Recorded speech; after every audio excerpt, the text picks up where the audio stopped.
BTC गोरोबथा जानायनि उनाव बिएसि गोरोबथाया गैया जालांदों। बेफोरबायदिनो बिटिआर गोजोन गोरोबथा जानायनि उनाव बिटिसि गोरोबथायाबो गैया जालांगोन। बे गोख्रों बाथ्राखौनो बुंदों एमएलए जयन्त बसुमतारी बिथाङा। गोदान सुक्तिनि उनाव गोजाम सुक्तिया गैया जालांदों। जेरै बिटिसि सुक्तिनि उनाव बिटिआर माने बिएसिआ गैया जादों। दिनै बिटिआर सुक्तिनि उनाव बिटिसिआ गैया जानांगौ आरो बे जागोनबो, मानोना जोंना नाम सोलायनायनि बाथ्रा बे दंखायो निश्चय। मोनफ्रोमबो गोरोबथाया जोंनो माबाना मायाबा मोनसे गोदान गोहो होदों। बिटिआर गोजोन गोरोबथानि गेजेरजोंनो सान्थि एबा गोजोना जोंनि गेजेराव फैबाय। बिटिआर गोरोबथा जायैनि सिगां बुथारलायनाय, गावथारलायनाय, आर्मि पुलिसफोरनि गिख्रंथावै गाग्लोबनाय जाबाय थायोमोन।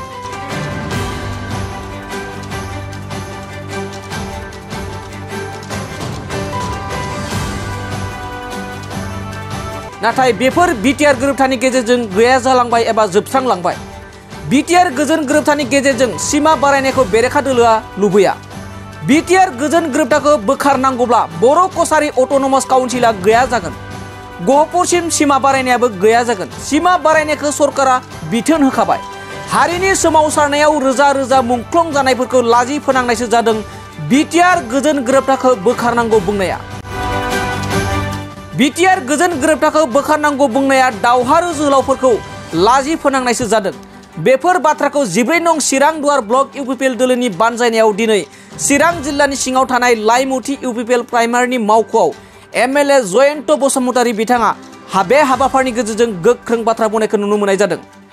बे हाबाफारियाव मिथिनो मोननाय बायदिब्ला गासै 24 गुबुन गुबुन दोलोनि सोद्रोमाफोरा इउपिपिएल दोलोआव जगदान जाफैदों एबा इउपिपिएल दोलोनि माला गानफैदों।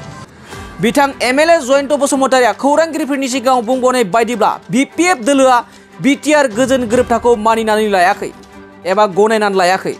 बिपिएफ दोलोआ संबिधानखौ मानियाखै।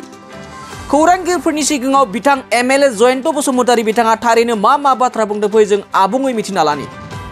बिटिआर सुक्तिनि गेजेरजोंनो बर'फ्रा सारा आसामाव गोहो मोनबाय। बिटिआर सुक्तिजों जोंहा गहपुरसिम सीमाया लावबाय। बिनि पावार एन्ड फांसना बारायबाय। फारसेजों जोंहा बे सुक्तिनि गेजेरजों 6.3 गेजेरजों जोंनि स्कुल कलेजफोर जेराव निट बेसआव जोंहा प्रभिन्सियेलाइज खालामनांगौ। दाखालि नोंथांमोना नुबाय जोंनि रुनिखाता बायदि कलेजा दिनैहाय बे 6.3 दफानि गेजेरजोंनो प्रभिन्सियेलाइजेसन जाबाय। नङाब्ला बियो आयेनाव फैथावथाव नङामोन। दा बे हिसाबैनो नैबे सुक्तिजों जिथु जोङो बर' सुबुं हिसाबै लायोब्ला बिराद गिदिर मोनसे लाब जादों। आरो दिनै फरेस्ट राइट एक्टनि सिङाव जों हा होनायनि मोन्थाय बेखौ जों मोननो हादों। आरो बेबायदिनो माखासे जौगालु हाबाफारिफोर स्कुल कलेज इउनिभारसिटिफोर मेडिकेल कलेजफोर दिनै बे सुक्तिनि गेजेरजों फैनो थांगासिनो दं। दा नोंथांमोना नाय बिएसि सुक्तिखौ खालामदोंमोन सानसुमा खुंगुर बैसोमुथियारिया आरो बेयाव बिथाङा सिफ जादोंमोन। बिटिसि सुक्ति जानाय लोगो लोगोनो बिएसिनि खुनु सिनसाब गैयै जादों। बे बाथ्राखौ मोजाङै बुजिनानै नायथों रायजो राजाफ्राबो।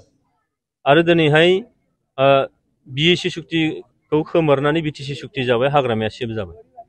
दिनै बिटिआर सुक्ति जाबाय एनडिएफबिनि मोनब्रै हान्जा एबसु आरो इउबिपिअ जयै सुक्ति जानानै जोंहा बिटिआर सुक्ति खालामबाय। आरो बिटिआरनि बायजोआव थानाय बर'फ्रा दिनै मोनसे काउन्सिल मोननो हाबाय, बर' कसारी वेलफेयार अट'नमास काउन्सिल हिसाबै। दा होमबा नोंथांमोना नायदो जे मोनफ्रोमबो सुक्तिया जोंनो गोदान माबा मोनसे गोहो होदों। दा बे बेलायाव सीमा लावनायखौ बिथांमोनहा लुबैया। बिटिआर सुक्तिखौ बातिल खालामनायनि खोथा बुङो। बिटिआर सुक्तिखौ बातिल खालामनांगौ जायोबा बर' कसारी वेलफेयार अट'नमास काउन्सिला गैया जागोन। गहपुरसिम जोंहा सीमा लावनायनि जि बाथ्रा बे बाथ्राया गैया जागोन। अलरेडि नटिफिकेसन जाबाय, गहपुरसिम जोंहा सीमाया लावबाय। बै ओनसोलावबो मुंख्लं जादों एनडिएफबिनि, बै ओनसोलाव मुंख्लं जादों बिएलसिनि, बै ओनसोलाव मुंख्लं जादों एबसुनि आरो रायजो राजाफोर। दा होमबा बै मुंख्लं जोहोलावजोफोरखौ लाजि फोनांनायनि अनगायै बे जेबो नङा। आरो जोंनि दावहारु जायफोर जोहोलावफोर दङ बे दावहारुफोरखौ दिनै लाजि फोनांनायनि अनगायै जेबो जायाखै। बेनिखायनो बिथांमोनासो लाजिथाव आरो मिनिथाव बिथांमोनासो। मानोना गोदान सुक्तिनि उनाव गोजाम सुक्तिया गैया जालांदों। जेरै बिटिसि सुक्तिनि उनाव बिएसिआ गैया जादों। दिनै बिटिआर सुक्तिनि उनाव बिटिसिआ गैया जानांगौ आरो बे जागोनबो, मानोना जोंना नाम सोलायनायनि बाथ्रा बे दंखायो निश्चय।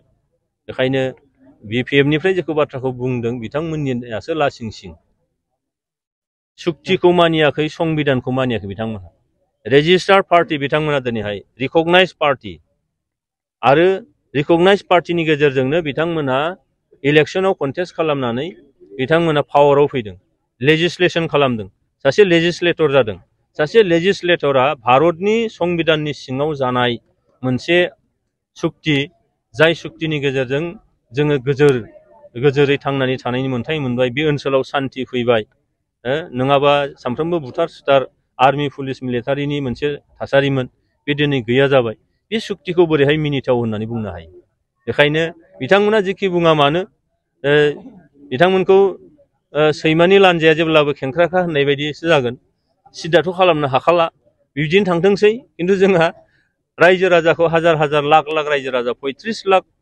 सुबुंफोरखौ लानानै जोंहा आवगायलांनांगौ दङ आरो बेजों जों आवगायलांबाय थागोन। मोनसे गोजोनथाव खौरां क'क्राझार सहरनि जेडि र'डजों नांजाबनाय सुदेमपुरि गांजिमा बाजाराव थानाय आइ आफा मेडलाइफ BM हस्पिटालाव बेराम सोखानो हानायनि गोबां खाबु दं।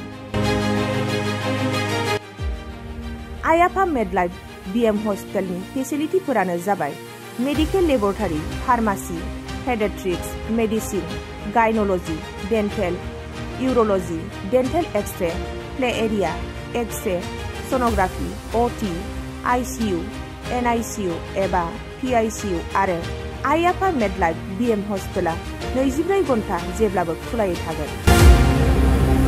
लांलाय लाबोलायनि एम्बुलेन्सआबो मोजाङै सार्भिस थागोन। ओनसोलनि सुबुंफोरा बेराम आजारफोरजों भुगिनानै थाना दंब्ला थाबैनो नोंथांनि देहाखौ फाहामथाय लानो क'क्राझार सहरनि सुदेमपुरि गांजिमा बाजाराव थानाय आइ आफा मेडलाइफ BM हस्पिटालाव गोख्रैनो फाहामथाय लाफैनो हागोन। आबुङै मिथिनो थाखाय 9101655430 एबा 8822688026 जानबुं नम्बराव खौरां लाहरनो हागोन।